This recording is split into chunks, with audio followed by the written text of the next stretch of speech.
There are moments in life when everything is actually okay. No major crisis, no immediate danger, no real problem that needs solving. And yet, the mind refuses to rest. It searches, it worries, it imagines future disasters, it replays old conversations, it creates tension out of silence. Why? Why does the mind continue suffering even when life itself is not demanding it? This question has been explored for centuries by great spiritual teachers like Ramana Maharshi and Jiddu Krishnamurti. And their insight was both simple and shocking. The mind is deeply attached to psychological struggle. Because without constant problems, the ego begins to lose its sense of identity. Most people believe suffering comes from life itself. But often suffering comes from the mind's resistance to what already is. Watch carefully. A peaceful moment arrives and almost immediately thought enters. What if something goes wrong? Am I doing enough? What will happen tomorrow? Why did that person say that? The mind rarely stays with peace for very long. It turns stillness into analysis, silence into discomfort, presence into mental noise.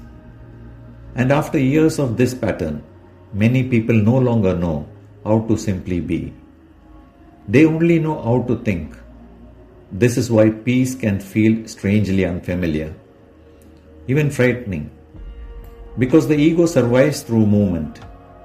It survives through becoming, comparing, defending, judging, seeking. The ego always needs another problem to solve because problems give it continuity. Without psychological problems, the ego begins to feel transparent, weak, almost non-existent. And this is why many people unconsciously recreate suffering even after escaping difficult situations. One problem ends, another appears. Not because life is attacking them, but because the mind has become addicted to mental occupation.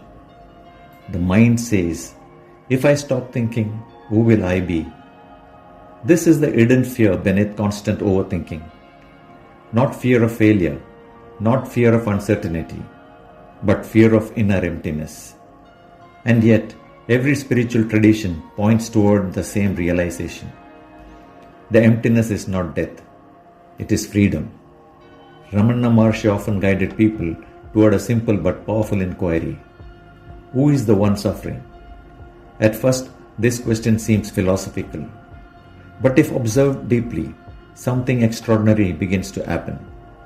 You start noticing that thoughts appear on their own. Fear appears, memory appears, anxiety appears. But there is also something silently aware of all of it. Something watching. The awareness itself is not anxious. It simply seeks anxiety. The awareness itself is not suffering. It observes suffering. And the moment this becomes clear, even for a few seconds, a gap appears between you and the mind. For the first time, you realize you are not every thought you think. This is the beginning of inner freedom. Not controlling the mind, not fighting thoughts, but seeing them clearly without becoming trapped inside them. Most people spend their lives trying to improve the contents of the mind. Spiritual awakening begins when you stop believing the mind is your deepest identity. This does not mean becoming passive or emotionless. It means no longer being psychologically controlled by every movement of thought. Imagine sitting beside a river. The water keeps flowing. You do not need to stop the river. You only stop jumping into it. Thoughts can continue, emotions can continue, life can continue, but awareness remains untouched beneath all movement. This is why some spiritually awakened people appear deeply peaceful even during difficult circumstances. It is not because life became perfect. It is because they no longer derive their identity from mental chaos. And this realization changes everything. Because most human suffering is not created by the present moment itself. It is created by psychological resistance to the present moment. The mind says, this moment should be different. And from that resistance, conflict begins. But when resistance fades, something unexpected emerges. A quiet sense of openness. A natural stillness that was always there beneath the noise. This is why silence feels so powerful. Not because silence gives you something new, but because it reveals what constant thinking was hiding. Many people are afraid of silence because silence exposes the instability of the ego.